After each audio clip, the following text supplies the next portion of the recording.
If you're looking for tips for how to finish your PhD faster, but at the same time do a really good job, then in this video I'm going to show you how I finished my PhD in just 3 years with 3 published papers, and also while working for 2 years at a university, and doing it while feeling happy, kind of relaxed, not really feeling that stress that a lot of PhD students go through. So I think, these tips are not to really kind of show off what I've done, but I hope that you will be able to learn yourself how to do your PhD faster from my experience and from the tips that I give you, and also avoid some of the common mistakes that you might be making right now. So let's dive right in.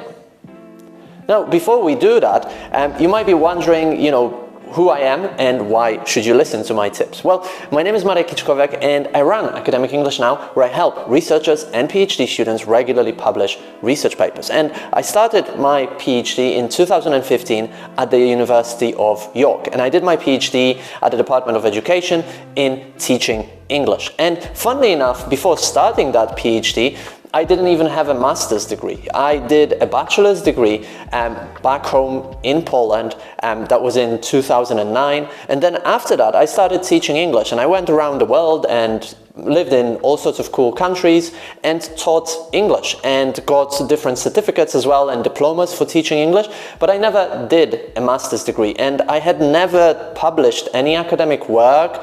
My bachelor's thesis, if you've done a bachelor's thesis, then you know that it's very simple, right? It just involves some sort of literature review, and it was done. It was very easy. So I had really no idea what I was going into when I started doing my PhD. Yet in 2018, 3 years later, my PhD was done.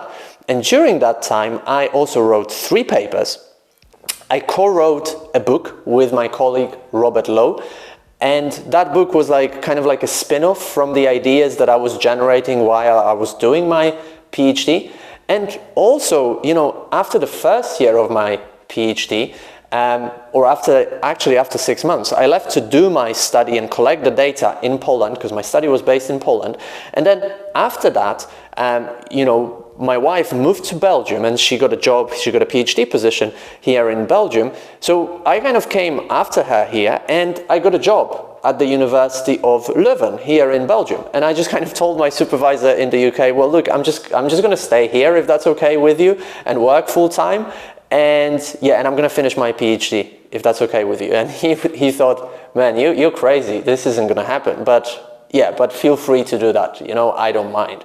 Maybe he thought there was less supervision for him or something like that. But I actually finished it in time, in 3 years, and while working for the last 2 years full-time teaching English at a university. So this is my short story of what actually happened. But now, the question is, how did this happen? And how can you make your PhD happen faster, with less effort and with less pain? Because really, for a lot of people, PhD is painful, it's stressful, people go into burnout and all sorts of stuff, right? So I hope that you can learn from my experience and have an easier PhD journey. So the first reason why I think I managed to do so well was that I have a very, deeply rooted reason. There was a big why, a big reason why I was doing the PhD and why I was passionate about my topic. Because I think often what happens is that, people don't think it through. They kind of think, oh, I've just finished a master's degree, I might as well go into a PhD. In some countries, like in Belgium, a PhD position is really well paid as well. And and then they just do it. And then after a year, they find out that it's hard work. And they're going to spend the next 3 years doing this topic that they don't really care much about. And of course you can still finish your PhD, if that's your situation. I'm not saying you should quit, you shouldn't. I'm going to show you, some other tips that are useful, but I think, being passionate about your topic, having a deep reason why this topic is important for you is key. It will help you through the hard moments. So for me, my topic was about native speakerism, which is this idea that, those who are perceived as native speakers are, better models of the language, better teachers of the language, and as a result, for example, should be given preference when it comes to teaching English and English classes and things like that, And having taught English in many countries, I've experienced a lot of situations where, just because my passport says Polish, I wouldn't get the job, even though I was overqualified for that particular job as an English teacher, and they would just hire, an English person off the street because they were English and I wasn't, right? So I was deeply passionate about my topic, and I think that really helped me, do the PhD faster. So if you don't have that yet, try to find one aspect of your PhD, of your topic that you're passionate about, or that you like, that you enjoy. It doesn't have to be everything. It never is everything. There were lots of things about my PhD that I absolutely hated and I thought were stupid. But there's got to be something that drives you. Why are you doing this PhD? For me it was a personal reason, but it can be something else. It could be money. It could be job opportunities. It could be getting into the academia. It could be satisfying personal goals. It could be all sorts of things, right? But try to find that deeply rooted reason why you're doing it, and things will become so much easier. So that's the first thing. Now, the second thing is having a plan and actually executing it. So what happens very often is that we come into the PhD, we meet our supervisor for the first time, and we kind of ask, so what's the plan?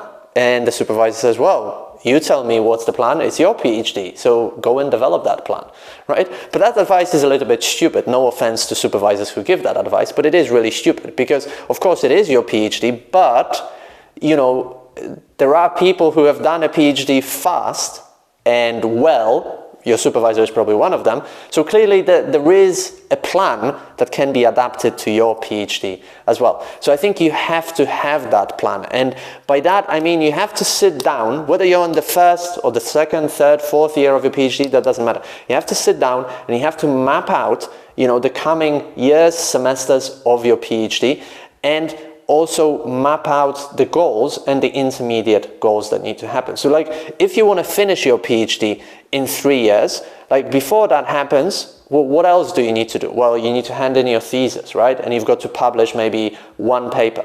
Well, what do you need to do in order to publish that one paper? Well, you need to conduct your study, and you need to do this, and you need to that, and you need to read the literature, right? So you're working backwards from your overall goal and identifying intermediate goals. Once you've got those intermediate goals, then you want to map them out to semesters, right? And then break them down even further and map them out to different months, right? And then to weeks, and then daily actions. Because once you know what your goal is, it's very easy to find what you actually need to do, right? And then the last thing that is left is just you have to do it. Put it in your calendar and do it. So I think that was the third thing, apart from planning, that I did. The third thing was that, I just did it, right? So I was full on it, and I didn't sort of procrastinate, and I'm not going to lie, there were many mornings where I just woke up and I was like, oh man, I really don't want to read the literature. Maybe I'll just do something else. I'll go and hang out with my mates, or I'll go and grab a coffee with someone, or maybe I'll go to the lab, because that's an easier thing to do. I'll just do that. Or maybe I'll just walk into my office and then see what happens, right? I'll just stay in bed. But I didn't do that. What I did was I got up and then I looked at what needs to be done today, and then I did it, right?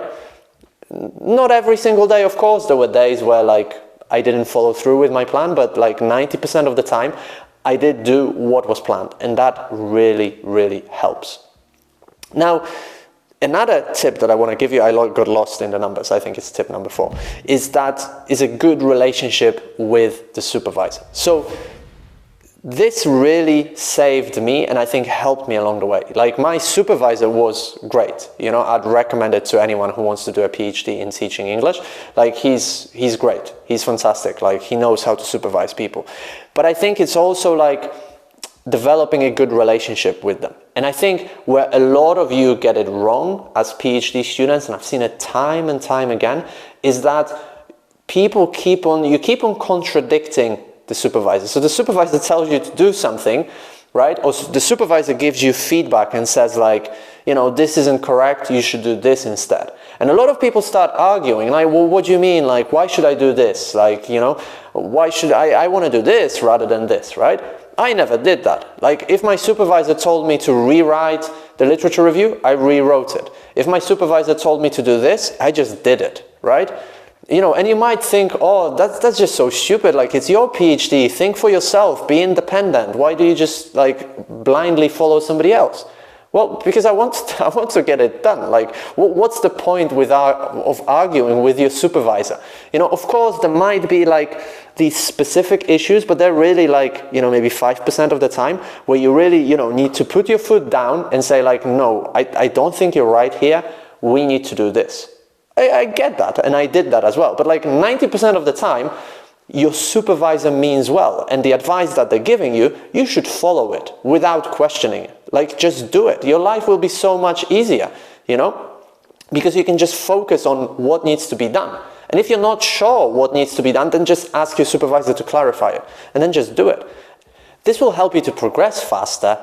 Your life will be easier, you know, it will be more positive, and your supervisor will like you for it as well. You'll have a better relationship with your supervisor. Because think about it, and I've, you know, supervised a lot of clients as well who are doing a PhD, and like the worst possible supervisee, client, PhD student that you can get is someone who just doesn't want to follow your advice, or who just questions your advice all the time. I mean, I understand that you want to be critical and it's your PhD, but if you're asking me for advice or you've gotten feedback on something, just do it. Don't argue about every single point. Just do it, right? Now, the next thing that I want to talk about is writing on day one.